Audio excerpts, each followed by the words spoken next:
Chapter 29. Aunt Alexandra got up and reached for the mantelpiece. Mr. Tate rose, but she declined assistance. For once in his life, Atticus' instinctive courtesy failed him. He sat where he was.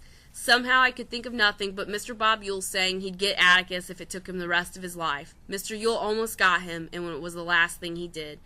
"Are you sure?" Atticus said bleakly. "He's dead, all right," said Mr. Tate. "He's good and dead. He won't hurt these children again." "I didn't mean that." Atticus seemed to be talking in his sleep. His age was beginning to show. His one sign of inner turmoil, the strong line of his jaw, melted a little. He became aware of telltale creases forming under his ears. One noticed not his jet black hair, but the gray patches growing at his temples. "Hadn't we better go to the living room?" Aunt Alexandra said at last. "If you don't mind," said Mr. Tate, "I'd rather us stay in here if it won't hurt Jim any. I want to have a look at his injuries while Scout tells us about it." "Is it all right if I leave?" she asked. "I'm just one person too many in here. I'll be in my room if you want me, Atticus." Aunt Alexandra went to the door, but she stopped and turned. "Atticus, I had a feeling about this tonight. This is my fault," she began. "I should have—" Mr. Tate held up his hand. "You go ahead, Miss Alexandra. I know it's been a shock to you, and don't you fret yourself about anything. Why, if we followed our feelings all the time, we'd be like cats chasing their tails. Miss Scout, see if you can tell us what happened, while it's still fresh in your mind. You think you can? Did you see him follow you?" I went to Atticus and felt his arms go around me. I buried my head in his lap.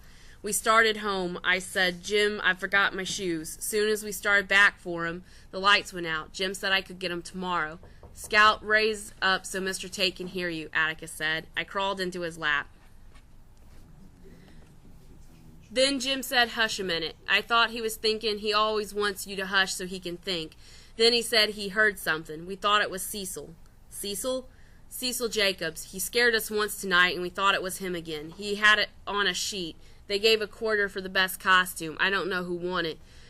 "Where were you when you thought it was Cecil?" "Just a little piece from the schoolhouse. I yelled something at him." "You yelled what?" "Cecil Jacobs is a big fat hen, I think. We didn't hear nothing. Then Jim yelled hello or something loud enough to wake the dead." "Just a minute, Scout," said Mr. Tate. "Mr. Finch, did you hear them?" Atticus said he didn't. He had the radio on. Aunt Alexandra had hers going in her bedroom. He remembered because she told him to turn his down a bit so she could hear hers. Atticus smiled. "I always play a radio too loud." "I wonder if the neighbors heard anything," said Mr. Tate. "I doubt it, heck. Most of them listen to their radios or go to bed with the chickens. Maudie Axon may have been up, but I doubt it." "Go ahead, Scout," Mr. Tate said. "Well, after Jim yelled, we walked on. Mr. Tate, I was shut up in my costume, but I could hear it myself then. Footsteps, I mean. They walked when we walked and stopped when we stopped. Jim said he could see me because Miss Crenshaw put some kind of shiny paint on my costume. I was a ham." "How's that?" asked Mr. Tate, startled. Atticus described my role to Mr. Tate, plus the constriction of my garment. "You should have seen her when she came in," he said. "It was crushed to a pulp."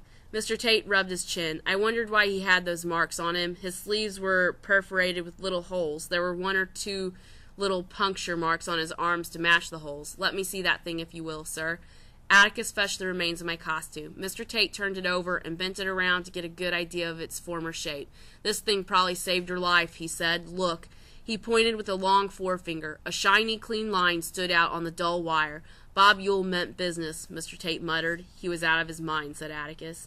"Don't like to contradict you, Mr. Finch. Wasn't crazy. Mean as hell. Low-down skunk with enough liquor in him to make him brave enough to kill children. He'd never have met you face to face." Atticus shook his head. "I can't conceive of a man who'd—" "Mr. Finch, there's just some kind of men you have to shoot before you can say Heidi to 'em. Even then, they aren't worth the bullet it takes to shoot 'em. Yule was one of 'em." Atticus said, "I thought he got it all out of him the day he threatened me. Even if he hadn't, I thought he'd come after me. He had guts enough to pester a poor colored woman. He had guts enough to pester Judge Taylor when he thought the house was empty. So do you think he'd have met you to your face in daylight?" Mr. Tate sighed. "We better get on. Scout, you heard him behind you?" "Yes, sir, when we got under the tree."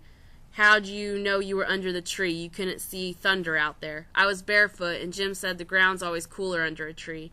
We'll have to make him a deputy. Go ahead." Then all of a sudden something grabbed me and meshed my costume. Think I ducked on the ground. Heard a tussling under the tree sort of. They were bamming against the trunk sounded like.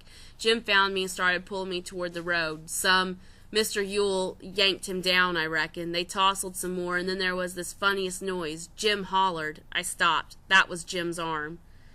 Anyway, Jim hollered, and I didn't hear him any more, and the next thing, Mr. Yule's trying to squeeze me to death, I reckon. Then somebody yanked Mr. Yule down. Jim must have got up, I guess. That's all I know. And then, Mr. Tate was looking at me sharply. Somebody was staggering around and panting and coughing fit to die. I thought it was Jim at first, but it didn't sound like him, so I went looking for Jim on the ground. I thought Atticus had come to help us and had got wore out. Who was it? Why, there he is, Mr. Tate. I can tell you his name. As I said it, I half pointed to the man in the corner, but brought my arm down quickly, lest Atticus reprimand me for pointing. It was impolite to point. He was still leaning against the wall. He had been leaning against the wall when I came into the room, his arm folded across his chest. As I pointed, he brought his arms down and pressed the palms of his hands against the wall.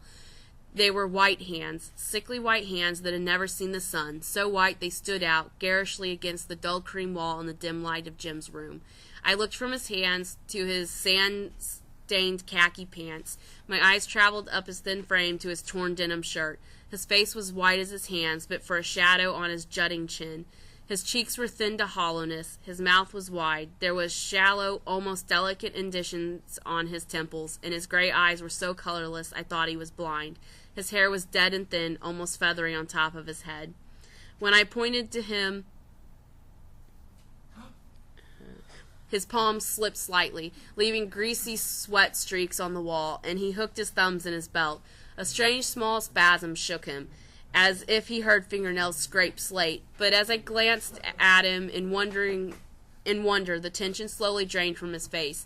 His lips parted into a timid smile, and our neighbor's image blurred with my sudden tears. "Hey, Boo," I said. It's Boo frickin' Radley.